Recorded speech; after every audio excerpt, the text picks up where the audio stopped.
안녕하세요. 7월 KB 하우스뷰와 향후 전망 그리고 투자 전략을 알아보는 시간입니다.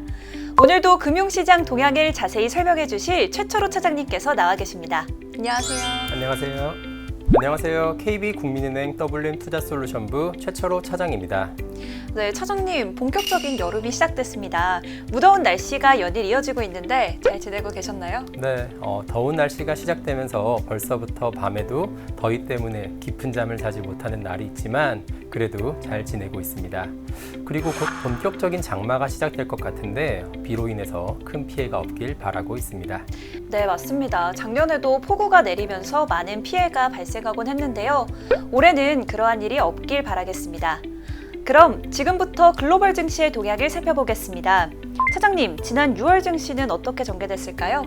우선 성과만 놓고 봤을 때 금융시장은 대체적으로 양호한 흐름을 보였습니다.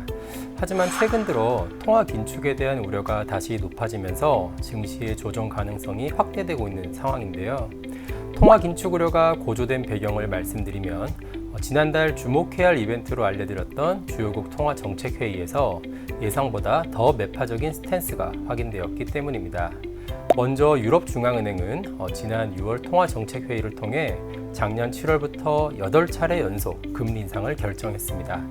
이번 인상으로 유로존의 기준금리는 3.5%가 되면서 22년 내 최고치 수준으로 상승했습니다. 또한 이후 기자회견에서 라가르드 총재는 이러한 금리 인상 기조가 계속될 것임을 강조한 상황인데요. 예상보다 더 매파적인 스탠스를 보이면서 유로존의 주가는 다소 약세를 보였고 국채 금리는 상승하는 그런 변화가 나타났습니다. 또한 영란은행도 시장 예상과는 달리 빅스텝 인상을 단행했는데요. 이처럼 전 세계 각국의 고강도 긴축이 이어지면서 주요국의 통화 긴축이 예상보다 더 강하게 더 길어질 수 있다는 우려가 시장의 변동성으로 이어질 수 있는 상황입니다. 6월 증시의 흐름은 대체적으로 양호했지만 통화 긴축에 대한 우려가 다시 높아졌다는 점을 자세히 설명해 주셨습니다.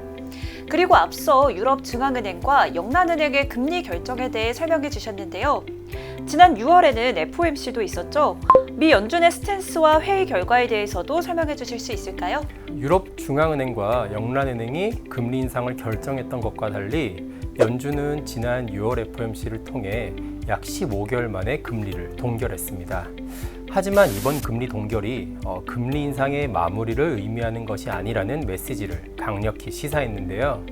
함께 공개된 점도표에서는 올해 최종금리의 중간값이 당초 전망인 5.1%에서 5.6%로 50bp 수준 상승했습니다.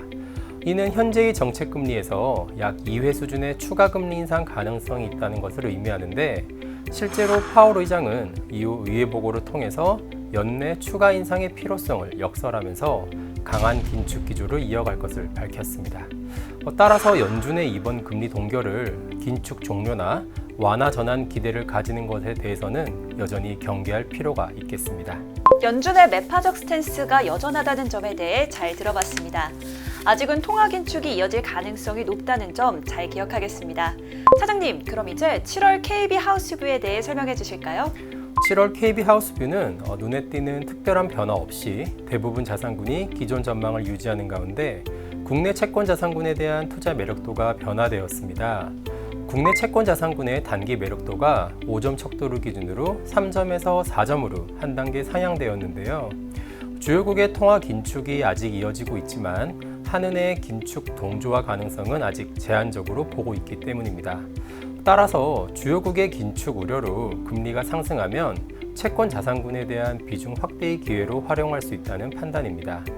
그리고 6월 자산군별 수익률을 살펴보면 지난달 가장 좋은 성과를 기록했던 일본 증시가 이번 달에도 가장 높은 수익률을 기록했습니다. 엔화 약세가 기업 이익 전망의 상향으로 이어질 수 있다는 기대와 기업들의 주주가치 제고에 대한 기대가 더해지면서 상승세가 지속되고 있는 모습입니다. 한편 금 가격이 가장 낮은 수익률을 기록했다는 점도 짚고 넘어갈 필요가 있는데요. 앞서 설명드린 통화 긴축 우려가 고조되면서 실질 금리가 상승하자 금 가격이 온스당 1910달러 수준까지 하락한 모습입니다. 다만 추가 인상 가능성이 남아 있지만 인상폭이 현재 예상하고 있는 수준에서 마무리될 것이라는 점에서 금 가격의 추가 하락 가능성은 제한될 것으로 판단할 수 있겠습니다. 네, 국내 채권에 대한 투자 매력도 변화와 일본 증시의 강세가 지속되고 있다는 점 확인할 수 있었습니다. 차장님, 제가 투자 전략 영상을 찍기 시작하면서 증시를 열심히 관찰하고 있는데요. 최근 인도 증시 흐름이 매우 양호한 것 같더라고요. 인도 증시에 대한 설명도 부탁드리겠습니다. 그럼요. 안 그래도 최근 인도의 성과가 양호하게 나타나면서 투자 문의가 많은 상황입니다. 말씀 주셨던 대로 최근 신흥국 중 인도의 수익률이 가장 두각을 나타내고 있는데요. 인도 증시의 상승 배경을 먼저 살펴보자면 높은 성장률, 내수 확대 및 기업 실적 호조 이런 점들을 꼽을 수 있겠습니다. 아울러 인도 증시가 이렇게 또 각광받고 있는 이유를 살펴보면 글로벌 주요 국가들이 중국에 대한 디리스킹을 강화하면서 인도가 수혜를 받고 있다는 점도 눈여겨볼 필요가 있습니다. 실제로 테슬라나 애플 등 주요 빅테크 기업들이 인도를 중국의 대안기지로 전환하려는 전략을 세우고 있다는 보도도 확인할 수 있었습니다.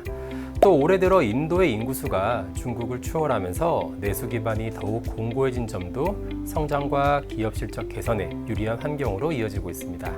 또한 통화 정책 측면에서도 금리나 기대감이 높아지면서 투자 심리 개선으로 이어지고 있다는 판단입니다. 네, 인도 증시에 대한 상세한 설명 감사드립니다.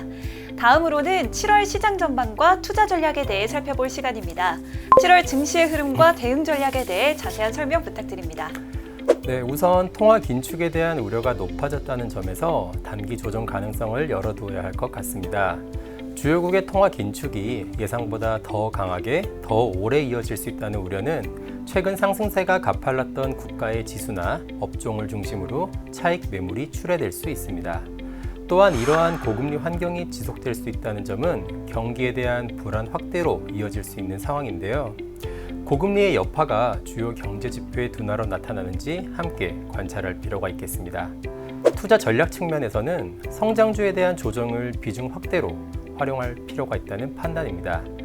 긴축 우려가 강화되는 점은 금리에 민감한 성장주의 조정으로 이어질 수 있지만 최근 인공지능 시장의 급격한 성장에 따른 기업 실적의 개선 기대가 여전히 유효하고 긴축 장기화에 대한 부정적 영향이 금리 인상 사이클 초반부 대비 다소 약화되었다는 점이 반등 기대를 높이는 요인이 될 수 있기 때문입니다. 네, 조정 가능성과 성장주에 대한 투자 전략을 잘 제시해 주셨습니다. 마지막으로 7월에 주목해야 할 이벤트나 경제 지표에 대해 설명을 부탁드립니다. 통화 긴축 우려가 높아진 만큼 관련된 이벤트와 물가 지표의 발표에 주목할 필요가 있겠습니다. 먼저 7월 12일에는 미국 소비자 물가 지수가 발표될 예정인데요. 파월 의장은 FOMC 이후에 향후 금리 인상은 데이터를 확인하고 결정하겠다라는 발언을 했습니다. 여기서 말하는 데이터는 물가 지표와 고용 지표를 의미하는데요. 지난 물가 지표의 발표에서 헤드라인 CPI는 하락하면서 인플레이션 추세가 둔화되고 있다는 점이 확인되었지만 코어 CPI는 여전히 높은 수준을 기록하면서 물가의 하방 경직성이 여전히 존재하는 것으로 확인되었습니다. 따라서 이번 소비자 물가 지수의 결과와 특히 코어 CPI의 둔화 여부에 따라 향후 추가 인상 가능성이 달라질 수 있겠습니다. 다음은 7월 FOMC를 꼽을 수 있습니다. 6월 회의에서는 금리를 동결했지만 이번 회의에서는 다시 금리가 인상될 가능성이 높은 상황인데요. 앞서 말씀드렸던 대로 6월 회의 이후 물가 지표나 고용 지표가 약 한 달여 시간 만에 의미 있는 수준으로 둔화하기는 어려울 것으로 판단하고 있기 때문입니다. 그리고 연내 2회 수준의 추가 인상을 시사한 연준과는 달리 시장은 여전히 1회 추가 인상 이후 동결 기조를 이어가는 그리고 금리 인상 사이클이 마무리될 것으로 예상하는 전망이 많은데요. 이번 회의 이후에 파월 의장이 통화 정책에 대한 스탠스가 여전히 매파적인지 혹은 기조의 변화가 나타나는지에 따라 금융시장의 변동성이 나타날 수 있어 주목할 필요가 있겠습니다. 네, 7월에 예정된 물가 지표와 통화정책 회의에 대한 관전 포인트까지 짚어봤습니다. 이로써 오늘 준비한 내용을 모두 말씀드렸는데요. 7월에는 통화 긴축 우려가 다소 낮아지는지 살펴봐야겠습니다. 이 영상을 시청하는 모든 분들이 7월도 성공적인 투자를 이어가시길 기원합니다. 8월에 다시 찾아뵙겠습니다. 시청해주셔서 감사합니다.